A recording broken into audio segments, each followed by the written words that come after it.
This is the Louie Tee Network.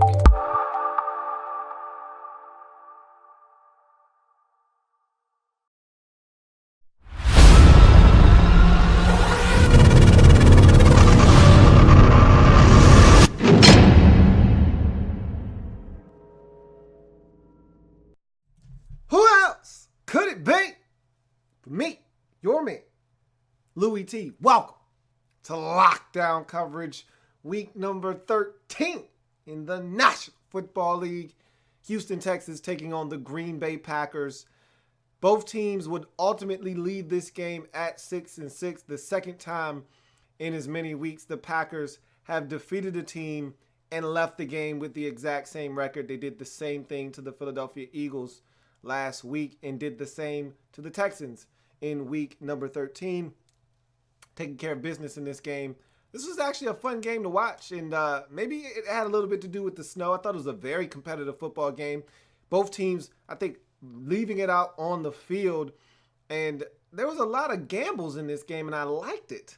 A lot of fourth down attempts, maybe because of the conditions and knowing that, field position was not going to matter as much in terms of, hey, if we give it up here at the 40, we're going to give up points. It was one of those games where both teams were rolling the dice, and thought it was a very aggressively called football game from both teams. We'll jump into this breakdown quickly in a second. But first, if you haven't already done so, subscribe to the Louie Tee Network for more great content in 2016 and beyond. We're changing the game over here. I want you to help us do that by subscribing to the YouTube channel, Louie Tee Network. Also, I'm on Twitter, @InTheLabRoom is the Twitter handle. Go ahead and follow me on Twitter. And I'm also on Facebook. In the Lab Room is the Facebook page. All of my social media platforms right up above, scrolling across the screen so you can't miss them. Go ahead, handle yours. Do what you're supposed to do. Subscribe, follow, and like my platforms. That being said, let's jump into this breakdown. We're going to start with the Green Bay Packers, the victors in this game. I thought the defense played well throughout this game, especially early. I think they gave up the big play down the stretch to make this thing rather interesting, giving it up to Nuke on the 44-yard touchdown on a little bit of a defensive breakdown. We've seen too many of those. That's happened too often with this Packers team. But early, I thought the corners actually played well. And, that's been a sore spot for this Packers team in the secondary with all these young defenders. But I actually thought Gunter and also Quentin Rollins thought they played really well early. They were all over these Texans receivers, breaking up passes and giving this defense a chance to get off the field. And there were some third downs, some fourth downs. This defense stepped up. Texas go for it on a 4th and 1 early in the game, and they're denied. Clinton Dix, among others, getting there on the stop and denying the Texans on 4th and 1. So I thought the defense played really well early. And again, some of that can be attributed to the snow. Some of it can be attributed to the Texans. They don't score a ton of points on a weekly basis. But that being said, you still got to go out and get the stops, and this defense, I thought, did that early in this game. Rodgers with a huge fumble on the quarterback-center exchange. I think that one goes on Aaron Rodgers' account. I think he came out of the exchange a little too quickly. Again, it's a nasty, snowy day, inclement weather. You got to stay there and make sure you secure that snap. And I think Rodgers didn't do a great job of that and came out a little too early. And on a day like it was there in Green Bay, you just can't afford to have those turnovers. Even if you just get a field goal there, it was 3rd and goal from about the 2. You don't know what's going to happen there. It might have even been 3rd and 2 from the 3, so they could have even gotten a first down if they had gotten 2 yards and gotten to the 1. So it's just one of those situations where you got to take advantage of that opportunity. You got the football down there inside the 5. Can't make a mistake like that, because even if you don't come away with the touchdown, with the conditions the way they are, a field goal could be huge in a game like this. So you just don't want to see those types of mistakes there. Luckily enough for the Packers, they were able to overcome that mistake and win this ball game. Rodgers, hamstring, just fine. That's something that I noticed in this game. Remember, injured the hamstring on Monday night versus the Philadelphia Eagles. You didn't know how the mobility would be. And then on a cold day, that makes that hamstring tighten up a little bit. So you really don't know how he was going to come out and perform. And, his legs are a huge part of what he does as a quarterback, maneuvering in and out of the pocket, buying time, and sometimes escaping. I think he's on a streak now of about 5 or 6 consecutive games where he's run for a first down, at least one in the game, and he did it again in this game. So the legs were absolutely on full display. Hamstrings fine. He moved well on the touchdown, the first touchdown of the game to Randall Cobb. That was all Aaron Rodgers extending the play. So obviously the hamstring is just fine, and that's a good sign for the Green Bay Packers. You know what I was really happy and pleased to see in this game? One of my favorite players in the past draft, not just this Packers draft, but in the draft in general, was Dean Lowry, defensive lineman out of Northwestern that the Packers took, I believe, in the 4th or 5th round. A guy that I think is one of those motor guys. He's going to give you everything he's got, that's really skilled. And I think over time he's going to prove to be a really good asset to this Packers football team. He gets in and he does some good things. I thought he played well, probably his best game as a pro. Gets a sack, batted down another ball, got pressure on Osweiler on another throw that forced it into an incompletion. I thought he was tremendous in this game, and I like what I saw out of Dean Lowry. We want to see more of it. Good to see that Dean Lowry getting some playing time and making the best of that opportunity. Another guy that had a huge game, Air Jordy, huge in this game. Had the deep touchdown, but also made some tough contested catches by the sidelines. Had one where had a defender all over him and takes the football away from the defender. Nelson was huge in this game, and he's starting to round back into form. Again, you know, when guys have major knee surgery, it takes time for them to get their footing underneath them and get into playing shape and get back into that rhythm. I think he's really starting to get back into that rhythm and starting to trust everything that he had going into the 2015 season before the injury. So I really think that now you're going to start to see that connection really heat up, and it's going to be tough for teams to slow down this Packers offense if they can get Air Jordy and Aaron Rodgers on the same page. And I think it's starting to happen. This is a big game for Jordy Nelson in the snow, making plays for this Packers offense. And you know, a number of times they had to make some things happen on special teams, and they did in this game. I thought Ty Montgomery, after the Texans scored a touchdown, had a huge return. So I thought the Packers did it in all phases of the game. They made all of their extra points. Texans missed one. So even the little things you take for granted sometimes, Packers, I thought, just played an all-around better game than the Texans, special teams, defense, and offense, and they get the win 21-13 to go to 6-6 on the season. Meanwhile, you look at it from the Texans' point of view in this game. Osweiler, I thought he used his legs well early. I actually thought this was one of his better games as a Texans quarterback. And again, some of the elements involved here, obviously the snow. This Packers defense, not very good. But to see him using his legs, picking up some first downs early in this game, I thought that was big for Osweiler's confidence. You know, moving on sticks sometimes is the best thing that could happen for a quarterback, especially one that's been struggling of late. You just want to be able to sustain offense, stay on the field, and see if you can't get into a rhythm. And the only way you get into a rhythm is by staying on the field. And so I thought Osweiler using his legs early in this game to escape was really something that helped him get into a little bit of a rhythm in this football game. Another thing that, and I know I've said this before, I say it all the time with him, boy, does he love his tight ends, man. Osweiler loves throwing the football to his tight ends. On the first touchdown of the game on a 4th and 1, he threw it to Griffin, who got the football. It was a really well-executed play. Great throw by Osweiler, better catch by Griffin to get his feet down, make the catch. And again, snowy conditions, it's not the easiest thing in the world to do. Leave your feet, go get the football, get both of your feet down, making a sliding catch. But he did essentially do all of those things to get that touchdown. But C.J. Fedorowicz, Griffin, those are his favorite targets out there on the football field, and he loves to feed his tight ends. If I'm playing against the Texans, the thing that I'm going into the game and saying, yeah, we need to make sure we neutralize Nuke. But at the same time, we need to attack these tight ends aggressively because Osweiler uses them as a safety blanket when things don't go his way. Or a lot of times, his first read on plays is his tight end. He loves throwing the football to his tight ends. Early turnovers by the Texans. You're not going to win on the road against the Packers. You're not going to win on the road in this league, generally speaking, if you turn it over on the road. And they had a fumble on the first possession. They're actually moving the football quite well on this possession. It's not explosive. It's not dynamic, but they're slowly, methodically moving this football down the field. And on a nice dump down by Osweiler, the tight end has space. It's going to be set up a 4th and probably 1, maybe 1.5. And like I said, this was an aggressive game for both teams going forward on 4th down. So I'm not sure that they don't go for it and roll the dice there on a 4th-and-1 situation early in the ball game. Maybe they do, maybe they don't. But it doesn't matter. Ryan Griffin fumbles the football as he's hit, and it comes out, and the Packers are able to recover and get some great field position. Now, luckily enough for the Texans, no harm, no foul there, as the Packers would go and turn it back over on the failed exchange from quarterback to center. So they don't give up any points there. But again, you're getting into a rhythm offensively. You hate to see that rhythm come to an end because of a turnover there. And then they went for it on 4th-and-1 and were denied. Packers defense steps up, gets the stop. So you got a couple of turnovers there, and that's an unconventional turnover. You don't hear the word turnover used often when you think about a turnover on down, but that's exactly why it's called a turnover on down, because you went for it on 4th down and did not convert. So the Texans, I thought, squandered some opportunities early in this game. And so, again, on the road, can't have those types of mistakes and think you're going to win in this league. I thought their 3rd down defense was phenomenal in this game in stretches.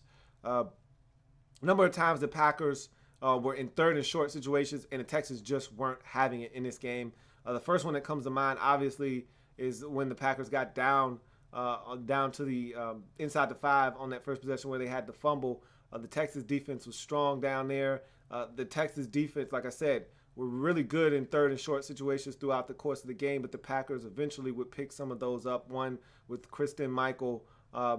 Again, I thought the Texans, shorthanded as they were, no Clowney in this game, still went out, had a really solid defensive performance. If not for A.J. Boye falling down on one play, giving up a touchdown deep to Jordy Nelson, maybe this is a different ball game. Who knows? It's hard to really tell what would have happened, because it did happen. He did fall, and Nelson did get loose, and it did end up being a big touchdown for the Green Bay Packers. But bottom line was, I thought the Texans played well enough. Again, in stretches, you take those turnovers away, make a play here, make a play there. Maybe this is a different ball game, but bottom line is they didn't do enough to win, and that's been the Achilles heel of this team over this little stretch where they faltered. Is that they haven't done enough against the Raiders. You could argue the officials really impacted that game strongly with some of their calls and no calls, but they didn't do enough to win that football game. They should have won that game. They didn't. Last week, same deal. They didn't do enough to win the football game. And when you are in the heat of a divisional race, you can't squander opportunities to win football games. And right now, that's what the Texans are doing. And so I figured this would be the case, because Titans off on a bye week. They went on the bye week at 6-6. And I said this last week. Texans are probably going to lose in Green Bay. They do lose. And I said, now you set yourself up where 4-game playoff. Here it is. You and the Tennessee Titans square off for this division. And the Colts will probably say, hey, don't forget about us. If we take care of business against the Jets on Monday night, we'll be 5-7. And right there, yeah, I hear you, but I'm not really listening. Bottom line is, this is a 2-team race in this division for me. Titans and Texans. May the best team win. Both teams are 6-6. You might as well say both teams are 0-0. You got 4 games to prove that you are the best team in this division. Get it done. You can sweep the Titans by going to Tennessee and winning that game. Don't know if that's the final game of the season or if that's coming up here in the near future. Either way, both teams now look at this thing as a 4-game playoff. They got to figure out how to get it done. If you're the Texans, you're the best team in this division, okay? Even though you're lacking right now offensively, I thought Brock Osweiler played well enough for you to win in this particular game. Look, you're going to have to find ways to get it done. You're going to have to manufacture points, whether that's special teams with Will Fuller making a big play, had a nice return in this game, or your defense is creating opportunities. You're going to have to find ways to get in the end zone and win some ball games down the stretch. And the offense needs to be better. You're going to have to run it. You're going to have to be a little bit more proficient offensively. Can't have the mistakes. Can't have the turnovers. Can't have the penalties. Can't have the sacks. Can't have the mistakes that plagued them the last 3 weeks as they continue to falter. They're going to have to find a way to turn things around now at 6-6, at 500, tied atop the AFC South with the Tennessee Titans. We'll see who comes away with that division. For the Packers, 6-6 sounds sweet. After a 4-game losing streak, they've won 2 in a row, gotten back to 500 on the season. Now, They've gotten one obstacle and hurdle cleared, which is get back to 500 again. You can't talk to me until you get to 500. Packers have done that. Now you can start going after some real goals, like trying to find a way to muscle your way into the playoffs, whether it be a wild card or the division. Packers still have their sights set on the NFC North division. The Lions are playing good football, but remember, they've already beaten the Lions once. They have another meeting with them in Detroit later on in the season. Nothing's out of bounds for this Packers team. Everything is still within reach. They have opportunities. They still got the Vikings once more. They still have an opportunity to do some damage down the stretch. If they can run the table, get to 10-6, they have a shot against the Lions in that division, because the Lions have some tough games of their own coming up. So we're going to find out just how good the Green Bay Packers are this time of the year, because this is when they do their damage. This is when they step up to the plate. Normally, we'll see if they're able to do the same. You see, it's getting nasty in Lambeau. This is just what the doctor ordered for the Packers. They find ways to win in conditions like the one they played in this past weekend. So it's tough to go to Lambeau late in the season and get a win when the conditions are like that. And so this Packers team, they're confident because they got Aaron Rodgers in the backfield and they got a shot with number 12 calling the shots. So this is not a team right now that you want to sleep on at 6-6 now. Here come the Green Bay Packers. We'll see if the Lions can stave them off and hold on to the NFC North division. Let's get to some of your comments. Brian Moss says, Brock Osweiler put in work today. Will Fuller's return also seems to make the offense go. I've always said that Will Fuller is a guy that is going to help them because of his speed. They have to get him the football more. He makes a huge difference. And their offense looked a lot better earlier in the season when he was healthy. Remember, the Texans were scoring points. They were scoring on special teams. They were making big plays. All that went away when Will Fuller got injured. And so then it became the tight end show. Now it's the tight end show, but now they got to reincorporate the wide receiver position. They literally went 2 full quarters in this game without a reception to a wide receiver. That can't happen, because it was a tight end show and the running back show out of the backfield.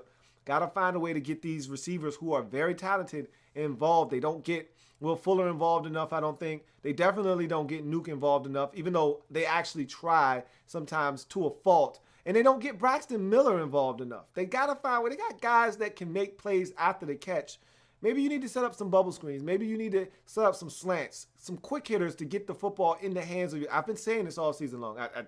I don't know what else to say. I mean, I've been saying it over and over again. I still don't see them actually going out and executing this. Get the football into the hands of these playmakers and allow them to make plays. Take the pressure off of Brock Osweiler. DG Production says, what in the hell? It's 2 a.m., Lou. Anyway, it's funny watching the O-line just sliding on the snow. Yeah, it is 2 a.m. I said I'm gonna go to bed after this one. I just wanted to knock out one of these to make my day easier tomorrow, or I should say today. But it's just always fun watching the snow games. I was going to actually say that, but I was like, I don't want to sound like a clown talking about dudes sliding around. I remember playing games in the snow. It's actually really fun. It's actually the only thing that's not fun is cold as hell. You know, when it's snowing, it means it's cold as hell outside. So, but sliding around, watching these dudes slide around, like a dude makes a catch, gets tackled, and then slides an extra 5 yards. That's fun, man. I just got a kick out of that. Mind Draw says, I really thought that the Texas D could get it done. I thought that they had a shot. They played well. Like I said, I thought the Texans actually played an overall solid ball game. It just wasn't enough. The Packers outplayed them in every facet of the game, special teams, defense, and offense. That was the problem. The Texans played well on defense. The Texans played well on offense. The Texans played well on special teams. They just didn't play well enough. And that's been the problem for them. The loss in Mexico City to the Raiders. They did not play well enough, even though I thought that they did some good things in that game. And I thought the officials robbed them in a couple of situations in that game. They didn't do enough to win. And they didn't do enough to win in this game either. And so this Texans team right now is struggling to put wins up in the left-hand column. DG Production says, Jags have a shot to take their division. They are Super Bowl contenders. LOL. I'll be here all week. Funny. Mind Draw says, was the snow a factor in this game? Snow is always a factor when it's coming down like it was. And it wasn't like a heavy snowstorm, but it was pretty consistent throughout the game. Snow was coming down. Obviously, when it's cold and it's slick, it's a factor. Aaron Rodgers' center quarterback exchange fumble probably had a little bit to do with the inclement weather. Brock Osweiler, I thought he played well. Maybe that had a little bit to do with the snow. He's from Montana, probably dealt with this before, but not even going back into, his history or anything. I thought he ran the football with confidence, picked up a couple of first downs. Would he have done that if it wasn't snowing outside? Would he have had the ability to pick up the first? Would guys have been able to plant, drive, and stop him from getting first down? Maybe. He completed some passes. He was actually pretty accurate. Would he have done that if it was not snowing outside? Maybe, maybe not. I don't know. It's hard to say. But obviously, the snow is always a factor when it's coming down. Anywhere. It doesn't matter who's playing. You have to account for it. It definitely was a factor in this game. So, with that being said, I thank you guys for joining me here on this 2 a.m. special. Packers, Texans. Packers get it done. 21-13. Get back to 500. And now let the games begin. You're back to 500. Now you got a shot if you're the Green Bay Packers. Let's see what you're able to do down the stretch. As for the Texans, here come the Tennessee Titans. Now it's anybody's ball game. Colts are saying, hey, don't forget about us. This division wide ass open. Let's see if the Texans, who have basically led this thing from wire to wire thus far, let's see if they can't find a way to stave off the rest of the teams in the division, mainly the Tennessee Titans, but don't forget about the Colts, and win this division yet again. It's there for the taking, but they're going to have to play better as a collective group, not just Brock Osweiler, but special teams, the defense, going to have to make more plays and stop giving up big plays. That's been probably the biggest Achilles heel of this Texans defense. They play well, but they always have one or two big plays they give up that hurt them in the end. And the Jordy Nelson touchdown was exactly that in this game. They're going to have to clean those things up, play better if they're going to have a shot at winning the AFC South Division. It's going to do it for me here on lockdown coverage. If it happens in the National Football League, whether big or small, we cover it all here on the Louie Tee Network on lockdown coverage. Remember, we're changing the game one live feed at a time. Come help us do that by becoming a subscriber of the Louie Tee Network. I will see you later on today with breakdowns of the rest of the games in Week 13 in the National Football League. You know your man Louie T is going to keep covering the National Football League like a blanket. I got you. Don't worry. I'll see you later on today. Have a good one.